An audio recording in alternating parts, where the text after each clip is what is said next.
Welcome back, my fellow peanuts, and welcome to anyone who is new to the podcast or to this channel. This podcast covers true crime cases that may not be suitable for young listeners. There may be graphic and violent content, so listener and viewer discretion is advised. Hey guys, I mentioned on my last episode, if you've had an opportunity to watch that Netflix were doing a TV show about the Menendez brothers. And I said that after I had watched it, that I would do a podcast on it. So here we are. And welcome to my bonus episode. And I promise you, I had always planned on doing this episode. It's just that Netflix actually made it speed up a little bit more because it's sooner rather than later. So prepare yourself because I am going to be a little bit more opinionated on this one. In the background today, because we are in October, we've got the Halloween theme going. You will obviously see with any time of year that I am really holiday themed. I know that Halloween is not a real holiday, but I absolutely love Halloween. So you'll see in the background just a couple of little new Halloween trinkets. I've also got Happiness is a Warm Puppy, naturally. Beagles. Love the beagles. So I did watch the Netflix TV show. Personally, I think that the Law and Order episodes actually did it better than Ryan Murphy. I absolutely loved Monsters Dharma that he'd done previously, and I absolutely love American Horror Story, especially season 1, the Murder House, and season 3, Coven. I think it was season 8 that they did Michael or the Apocalypse. So those are easily one of my favorite seasons. But if I did have to recommend a fictionalized version of the Menendez brothers, I would have to say go with the Law and Order first and then watch the Ryan Murphy one. I can almost guarantee you that more documentaries and podcasts, obviously, are going to be about the Menendez brothers now. I think that it's going to resurface it all over again. Netflix are releasing another documentary on the 7th of October, and they actually talk to the brothers. So I think that will be really interesting. I always like to sort of watch those interviews with the prisoners themselves because sometimes I find you get a lot of information. A lot of people have a lot of opinions about these two, and I definitely have a lot of opinions about the brothers. I still think there is some unanswered questions about them. This podcast is obviously going to be slightly different this time around just because we're not going to be talking about serial killers, obviously. I do really hope you'll all enjoy it, though. We're going to be talking about something called Patricide, which is where you kill your parents. No one can dispute that the boys, or the men now, no one can dispute it that they killed their parents. It's more a case of what drew them to it. Was it greed? Was it the abuse? Was it a combination of both? I think I sit somewhere in the middle of that, to be perfectly honest. I think there was some greed. There was some component of it. But I also think there was definitely some abuse of some sort. So we're going to get started. We are going to start with Erik and Lyle's parents, which happen to be Jose and Kitty Menendez. Now, Jose was born in Havana, Cuba. His father was a well-known soccer player who would end up owning his own accounting firm, and his mother was a swimmer, and she's actually been elected into Cuba's Hall of Fame. He had 2 older sisters. I believe their names were Teresita. She's known as Terry. And then you've got Marta. Now, although the family wasn't rich, Jose's parents' accomplishments sort of gave them a little bit of notoriety in Cuba. And it was definitely, they were very well known. So they were definitely a little bit more upper class is what you'd probably call it. So he was definitely spoiled because he was the only boy in the family, but his sisters and his mum absolutely adored him and did spoil him a little bit. Now, in 1960, Jose Menendez was just 16 years old, and this was around the time that Fidel Castro would come into power. It would mean that their lives in Cuba would change forever. Now, the first step that they would make is, after this happened, was they wanted to leave Cuba, and they would end up sending him, Jose, to the US. He would fly with Terry's fiance, and they'd end up settling in a little place called Hazleton, Pennsylvania. He would be broke, so penniless, and he didn't really speak a word of English or really understand it. But he definitely wanted to succeed while he's in the US. He was really ambitious really early on. He studied really well and really hard in high school, and he ended up winning a scholarship in swimming to the Southern Illinois University. No big shock there that he would be good at athletics given who his parents were. He didn't really like that particular university. He really wanted to study at an Ivy League, but he didn't have a lot of money. So he would impress it upon his children eventually how they needed to attend an Ivy League. He would end up supporting himself throughout with the financial scholarship and have a job as well. He would eventually walk away, though, from that scholarship or athletics because he really wanted to focus in on school. But there was one person in particular that really made him feel good about himself in school, and her name happened to be Kitty Anderson. Now, Kitty was born in 1941. She was the youngest of 4 children to Charles and May Anderson. She lived in Oak Lawn, which is just a suburb of Chicago. Her family, so her father, he owned a heating and air conditioning company, did really well, and her mum was able to be a stay-at-home mum as a result. Now, she would care for Kitty and her 2 older brothers, and Kitty also had an older sister as well. Now, although on the outside it appeared that they were really loving and they were really close, unfortunately, Kitty's father, it's been reported, would actually beat her mother. Sometimes it would be in front of the kids as well. He would also beat the children later on and during times, but eventually at some point in her childhood, I think it was in about elementary or grade school, he would actually leave their mother for another woman. After becoming a single mum, though, Kitty's mum would work for United Airlines at the Midway Airport, which was just outside of Chicago. They would eventually divorce, and this was a cause of quite a number of emotional scars for Kitty. Throughout her childhood, she was known to be withdrawn and depressed. She would often find it difficult to form friendships, and she didn't have too many friends in elementary or high school. Her father would actually end up remarrying that woman that he had an affair with, and her mother wouldn't remarry and became quite bitter and depressed after the divorce. Kitty would grow really angry at her dad just in relation to how he behaved at that time, and this would actually lead to her refusing to see him throughout her teenage years. She would finish school and she would start attending the Southern University as well, Southern Illinois University. Now, in 1958, she would begin her freshman year of college, and she would start working at the broadcasting department where she learned to produce dramas for radio and television. She gained a lot of confidence from doing this. She participated a lot in these activities, and it just seemed to she really seemed to blossom out of this situation.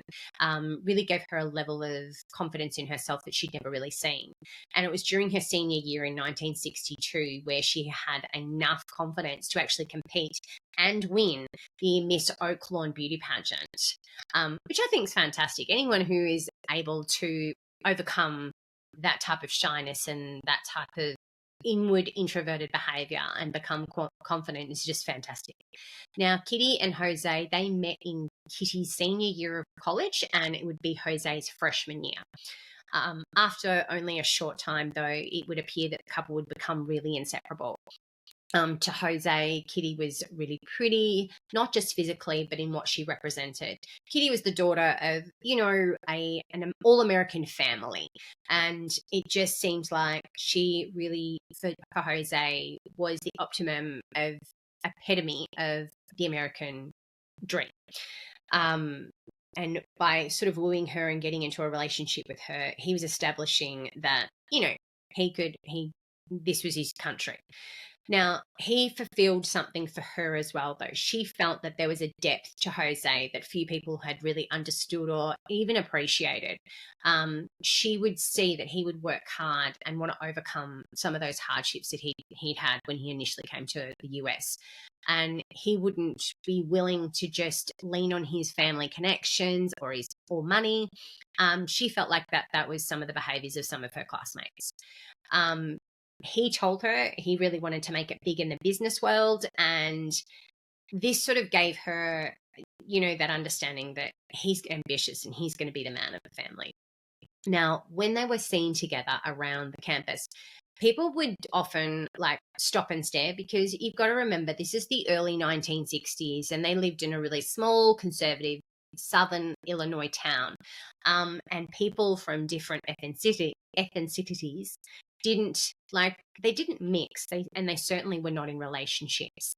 Also, Kitty's 3 years older, so their ages and their backgrounds, though, it didn't seem to matter to them, and they were determined to spend the rest of their lives together. And I really think that shows a massive amount of adversity in either one of them.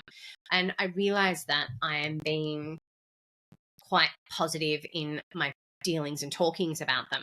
I think, though, fundamentally, Kitty was looking for someone who was strong and who would stick around. She had obviously already been subjected to childhood abuse and watched her mum be beaten.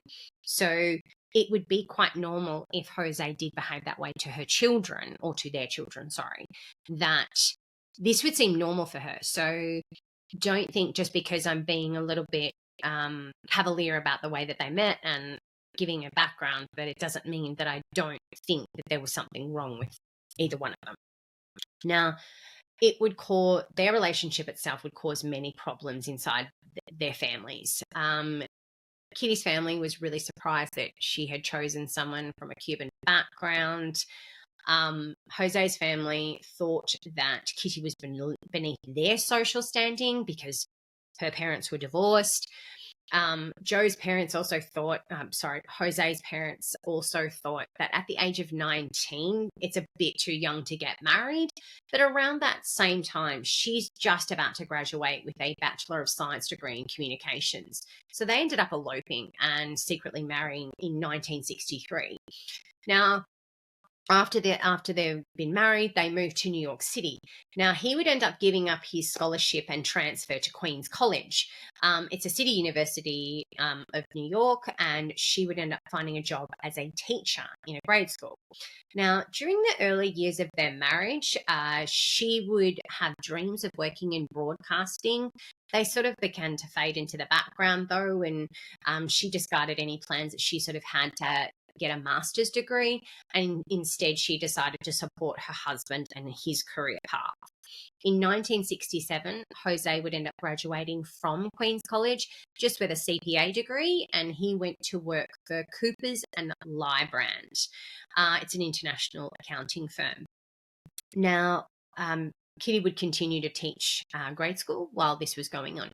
And in 1969, he was sent to Chicago to audit Lion Container, which happened to be a client of the Coopers and Lyle. He impressed the management at that company so much that they asked him to come work for them as a company's financial controller. Jose was only 25 years old, so he's already got a presence. He's already quite, set in his career, and he's already impressing people. So Jose and Kitty, and their infant son, who happened to be Joseph Lyle, he ended up going by Lyle, not by Joseph, and he was born on January 10th, 1968. They'd moved to Hinsdale in Illinois, and she became a full-time stay-at-home mum. And he would work full-time, and he actually ended up turning that company that had headhunted him, is probably the best way that I can describe it, into a really profitable company. In 1970, he was named the president, but the position didn't last too long because Jose and the chairman of the board became involved in a little bit of a disagreement over the direction of where they saw the company going. So in 1971, he went to work for Hertz. This is as an executive in the car leasing division, and the Menendez family would end up moving to New Jersey. Jose and Kitty's second son, Erik, was born on November 27th in 1971. In 1973, Jose became Hertz's chief financial officer. He rose through those ranks, and in 1979, when he was only 35 years old, he became Hertz's worldwide general manager. He earned a little bit of a reputation for abusing his subordinates. this reputation would sort of follow him throughout his career. And in 1980, his career would end at Hertz. Another man was brought in and made president, and he was reassigned to a division of RCA, which is a division of Hertz. So he's just working for a subsidiary, I'm guessing is how you want to describe it. And he was assigned to their record division, which was saddled with old and sort of overpaid recording stars, I guess is the way that you could word it. He definitely tried to sign quite a few different musicians, including the Arithmetics. So there was a couple of things that he did try and do to make it more profitable. It definitely came under scrutiny, some of his ethics. An example of his questionable was in particular a practice of shipping large quantities of albums to a record store to make the sales appear larger than they actually were. And in 1986, they were forced to honor 25 million in returned albums. So he's sort of, he's not a very ethical man from what I can gather. But around the age of 41, he's risen to the executive vice president and chief operating officer of RCA Records worldwide operations. He was never really able to make it a really profitable company, though. And I think that's more due to the fact that I'm guessing his ethics had something to do with it a little bit on this one. But from the beginning of their marriage, Kitty had always given him a certain freedom.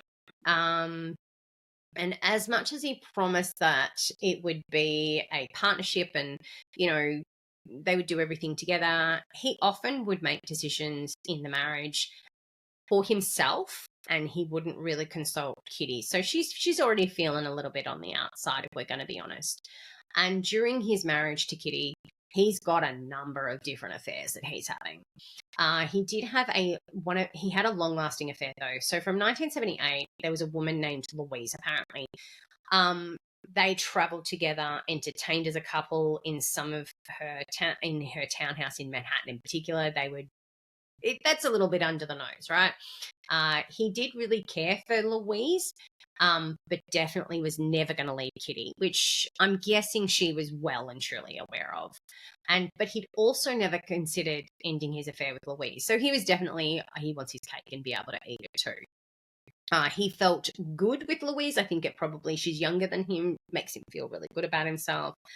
But there was definitely a period of time where Kitty wasn't aware of the marriage, the affairs that he was having. He would claim constantly that he didn't have affairs, but she would become really suspicious of some of his behaviours, and I think she knew he was having an affair. But in 1981, she would end up finding out about one of his affairs and end up walking out on him. He would manage to convince her to come home, though, and it was more about that she loved her children so much. It wasn't so much because she loved Jose. She wanted to still be home and be home with those boys. So in 1986, around the same time that Jose's career at RCA was coming to an end, she found out about Louise. He would end up telling her about all of the affairs that he'd had during the marriage. This definitely sent her in a really massive spiral, and she would end up talking about suicide during this particular time. Through the contacts that he had made while he was working at RCA, he was able to find himself a position as the president of Live Entertainment, which is actually known as Artisan Entertainment these days. Now, the company was a video distribution and duplication company. So it's best known, though, for producing the Rambo movies. Now, he jumped at the chance to become involved in the film business, and he certainly had no problems uprooting his family and moving them from the East Coast to the West Coast. Now, Kitty's not really that positive at the time about this move. She'd spent the past 16 years building a life outside this marriage on the East Coast, so she's not feeling it all. She's got a network of friends already, and she felt like they cared for her and, they sympathized with her with all these affairs that he's having. They had recently purchased a home in Princeton, New Jersey, and this was what she considered her dream house. But Jose's word went, and he decided that it would be best for Kitty and Erik to move to California with him. They would actually settle in Calabasas. Everybody knows that from the Kardashians, and it's just outside the San Fernando Valley. Now, Lyle ended up remaining at Princeton to continue attending college. Now, before the murders, in July 1988, Erik and Lyle began breaking into homes in Calabasas. The brothers would burglarize homes owned by parents of their friends, and they were quite surprised at the amount of cash and jewelry that they were able to steal and without getting caught. Now, they'd found a really easy source of spending money, and rather than having to ask Jose for a handout or listen to him give them lectures about all the hard work that they needed to contribute in order to get this money, right? The amount of money and jewelry that they were able to steal is approximately $100,000, but that's in the 80s, and I think somewhere I read it was like close to like 1.2 million in today's day and age. But at the time, it's large enough to be classified as a felony offense called grand theft burglary. Now, the Los Angeles County Sheriff's detectives investigated these burglaries. They received a really big break in the case after Erik was stopped for a driving violation and the stolen property. He's got the stolen goods in the trunk of his car. The detective would discover that a safe in one of the homes that the brothers had actually robbed,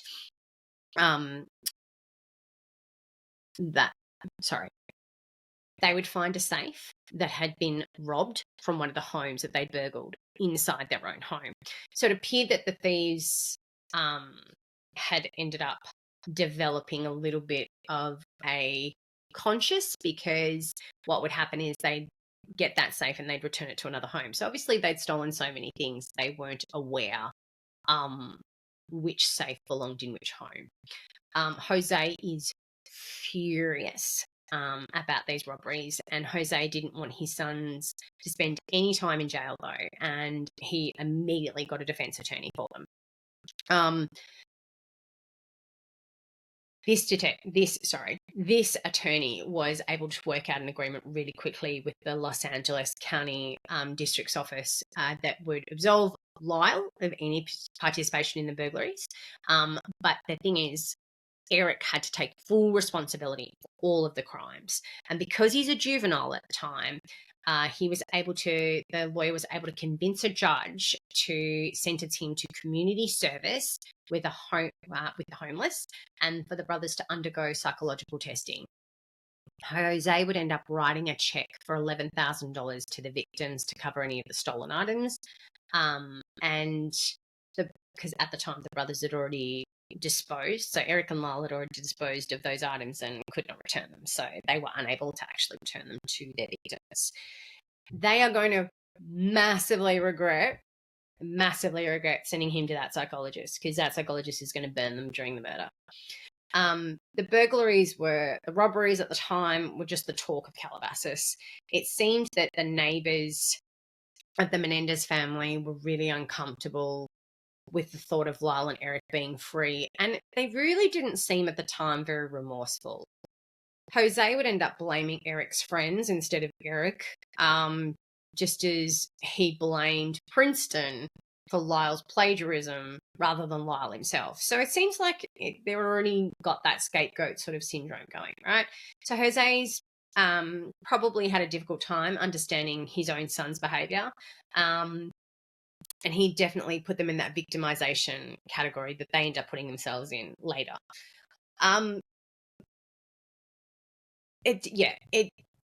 It sort of shocks me, because at the same time that your children are literally doing the wrong thing, you're making excuses for them, and you're telling me that they didn't do anything wrong and it was their friend's fault and all that kind of stuff. So when it comes to like the court case and stuff like that, and these boys are coming up with reasons for why they killed their parents and all that kind of stuff, you have to wonder, hang on, did your dad sort of already give you that victim complex? So I don't know, like there's just, this is where my opinion goes really awry, because like I read things like this and then I go, oh God, it seems like you guys did not learn your lesson. You have literally robbed friends of yours, friends' parents.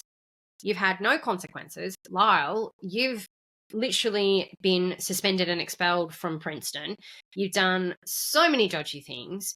It's just, it seems like to me they got away with a lot. But there seem to be some genuine concerns why boys who had everything would feel the need to go and do this. So after this whole entire incident, Jose's like, I think we need to get out of Calabasas. He's receiving harassing phone calls. His tires have been slashed. It may have been a way for Jose to just save face a little bit, but he would end up telling friends and family and people at work that he would feel safer if they'd moved to Beverly Hills. It's just, I absolutely 100% understand where he's coming from. Like if you're already at the stigma of your sons have burglarized all your friends and they've basically gotten away with it at the end of the day, I would probably move away and want my kids to be not really exposed to that. So Jose and Kitty would end up selling the house that was in Princeton in 1987. So they would end up moving to Beverly Hills. And this was probably one of the worst mistakes that Kitty and Jose would ever make, obviously, because unfortunately, this would be the home in which they'd be murdered in. And I see so many things already developing. And obviously, I skipped over a lot of their childhood and stuff like that. But Lyle had a girlfriend. He was really in love with her. His parents really didn't like the fact that this girl was ruling his life and that she was below them, all this kind of stuff. So all the things that they'd sort of experienced themselves when they had been a couple when they were young, Lyle was going through that himself. Unfortunately, we're skipping through a little bit of their relationship. She ended up getting pregnant and Kitty and Jose would pay her off to have an abortion. So you've already got this. And then you've got Erik, who's writing screenplays about murdering his murdering your family and getting away with it for the money. And it's just, it's all very leading to where, you know, we're about to. So after all of this, after all the robberies and then their speculation, by the way, that they were involved in some robberies in Princeton. So there's a whole entire debacle there. But after all this, they're deciding that they want to kill their parents. Now, let's be clear.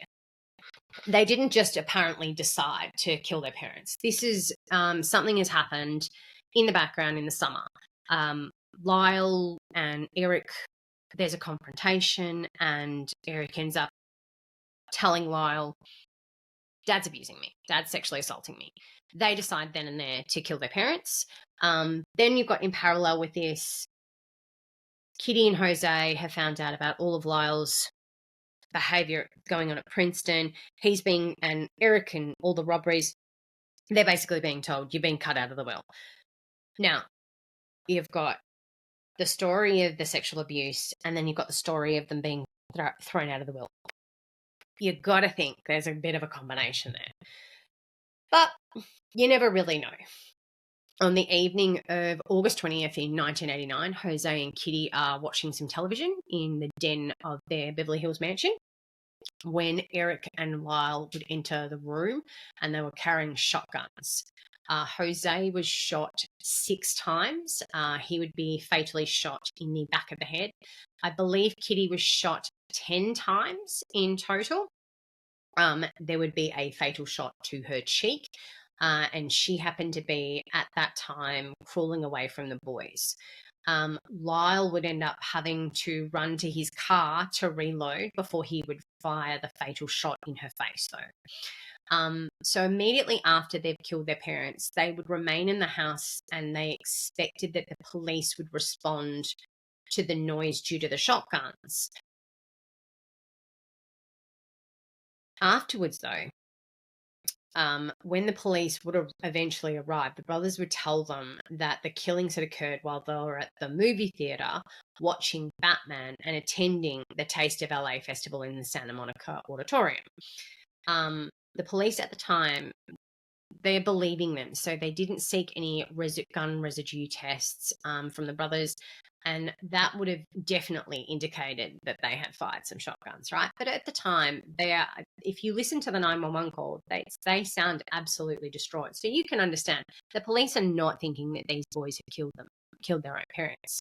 They're taken to the police department for questioning.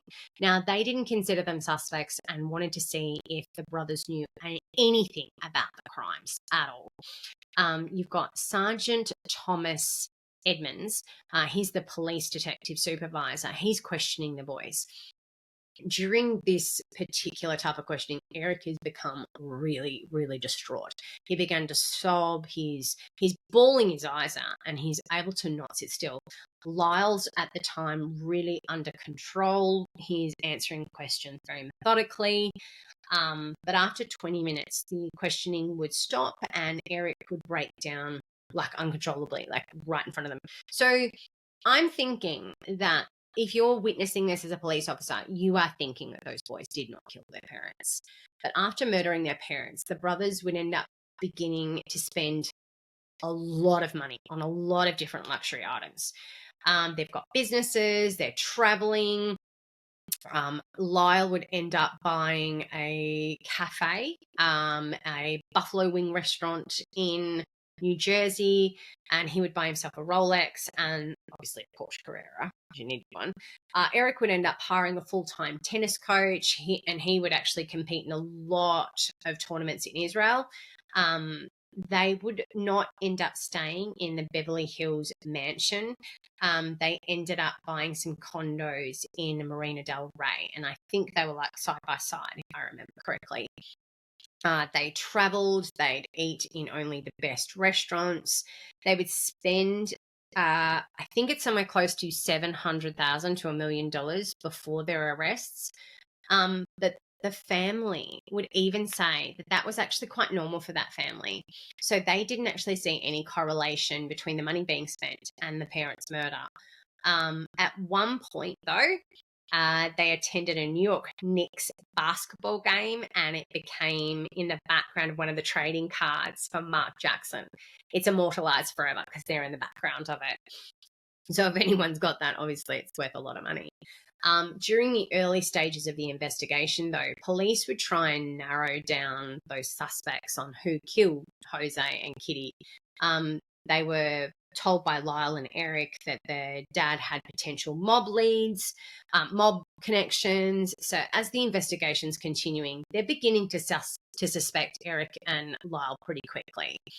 And they suspected it was due to the financial motive and just the amount of money they were spending after the killings. But as I said, the family actually said it's not that exorbitant. Like it's pretty normal for what that was their lifestyle. But they would attempt to actually get a confession from Erik, and a police had arranged for one of his friends, Craig, to wear a wire during a lunch with Erik just at a local restaurant.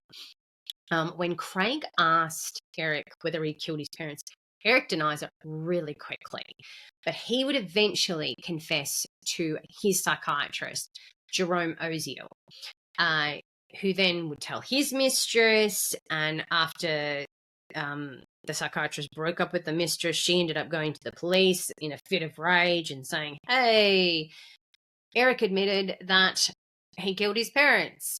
Lyle was arrested on March 8th in 1990, and Erik actually eventually turned himself in 3 days later after returning to LA from Israel.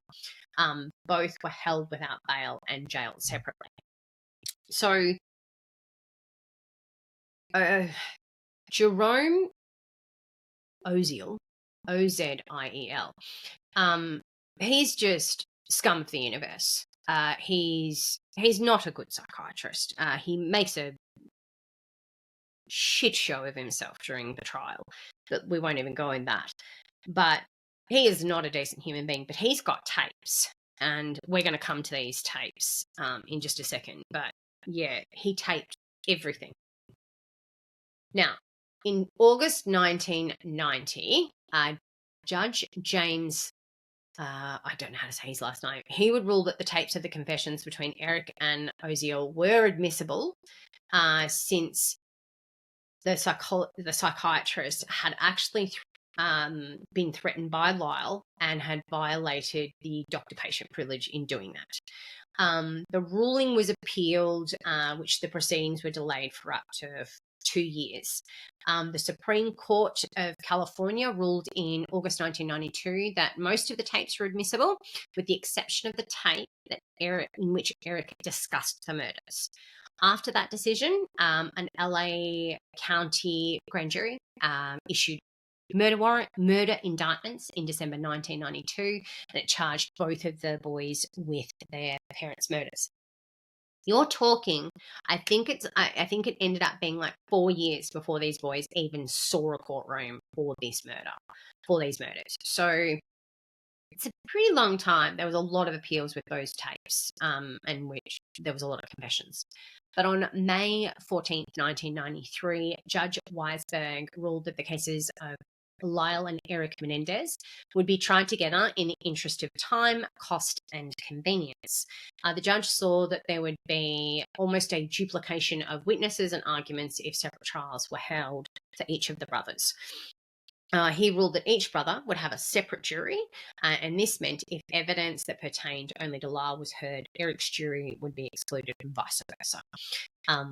I think that whilst I absolutely understand why the judge did this, I think it's very hard to move juries in and out and all that kind of stuff. And I think it was depicted, I can't remember, I think it was depicted in the Law and Order where the jury was going in and out, and it was just like, it was a bit of a joke. Like, it was really bad. So not easy. But the court would end up summoning 1,100 people for jury duty. Eventually, 2 panels of 12 jurors and 6 alternative were in panel. So potential jurors were required to complete a 122-item questionnaire. These were questions on the topics of child sexual abuse and violence within families. Now, Lyle's jury was selected first, and that would consist of 7 women and 5 men. The average of the jurors was 42. Erik's jury would consist of 8 men and 4 women, and the average of his jurors were 46. The prosecution would argue that the killings were done for financial gain. This theory was definitely disputed very heavily by the defense team, which claimed the brothers didn't think that they were getting an inheritance, which, that stipulates there was some stuff that was going on in the background while they were spending the money, but everybody knows the story. Lyle's prosecutor was Pam Bosnick. She argued that men cannot be raped because of the lack of necessary equipment. They lack the necessary equipment to be raped. I've got to say right now, that is the most appalling thing for a prosecutor to ever say. Like, given what we live in and day and age now, I watched a documentary, and she still holds that she doesn't think that they were sexually abused. Even if they weren't, or they were, for you to say that is disgusting to victims, and especially boys. It's so hard for a victim to come forward in the first place with rape, and let alone men. Men is really, really hard. Like, you have just discredited so many people and what they've been through as child abuse victims. You really, I don't like her. Erik would testify a couple of weeks before the night of the killings. He'd told his brother about the sexual abuse that he'd been experiencing, which led to several confrontations within the family. The brothers also testified that their father threatened to kill them if they didn't keep the abuse a secret. They claimed the last confrontation happened on the night of the murders, just a few minutes before Jose and Kitty, they killed them. The brothers also stated that their father closed the den's door, which was unusual for it, and paranoid and afraid that they would be killed by their own parents, they went outside to load their shotguns. Erik would state, as I went into the room, I just started firing. Both Erik and Lyle had changed dramatically since their arraignment in 1989. At that hearing of the arraignment, apparently, according to everyone, they appeared quite cocky and quite arrogant. Obviously, 4 years later, it just appeared like the brothers had really matured and they'd aged. They appeared to have lost some weight. Erik in particular, he didn't look healthy. Apparently, a lot of people said he looked quite gaunt. And throughout the trial, Lyle would actually wear his hairpiece. But that's about all that really remained the same since the 1989 arraignment. During the trial, their own grandmother, so Maria Menendez, and their aunts, Marta and Terry, they supported their brother. They supported the brothers. But most notably at the time, the Anderson family were absent during the trial completely. So this is probably where I think that something was amiss in the respect of, and I do tend to believe Lyle and Erik about the abuse. They have had multiple people in the family admit that this is actually true, and the boys had admitted what was going on, and you've got, that's Jose's own mum and sisters supporting the boys. So something had to be going on in Jose and Kitty's household that was not right for you to still be supporting. Now, Judge Weisberg, he would end up giving Erik and Lyle's juries 4 choices in deciding the brothers' fate. The juries could either find the brothers guilty of first-degree murder with special circumstances, they could find the brothers guilty of second-degree murder, or they could find the brothers guilty of voluntary manslaughter, or they could find the brothers guilty of involuntary manslaughter. They each faced sentencing on 3 counts: the murder of Jose, the murder of Kitty, and the charge of conspiracy to commit murder. After 16 days of deliberations, though, Erik's jury announced that they were deadlocked and they're unable to reach an agreement on any of the counts. On January 25th, which were Lyle's jury had been deliberating for 24 days, they were deadlocked as well. The juries, they were really unclear whether they were killers or had been victims of the abuse. The judge would actually declare a mistrial in both of them. When I watched that documentary, there was a jury member, and she said the men on the jury really didn't think that boys could be sexually assaulted, like it couldn't happen. It's definitely a great outcome for the defense, but only 3 of the jurors on Lyle's voted for the most serious of the first-degree murder in the shooting of his father. However, 5 on Erik's jury would claim that he would be. So it's ending in deadlock juries. Now, as a result, though, it was immediately announced that the brothers would be retried. During the second trial, though, Judge Weisberg, he would rely on a decision by the Supreme Court in an unrelated case that they had to limit the testimony about the sexual abuse claims and only allowed the jury to vote on manslaughter charges for the father, but not for the mum. It was a completely different trial the second time round. You have no real defense because you can't showcase the abuse. The brothers, unfortunately, were eventually convicted of 2 counts of first-degree murder and a conspiracy to murder. So in the penalty phase of the trial, they were sentenced to life in prison without the possibility of parole.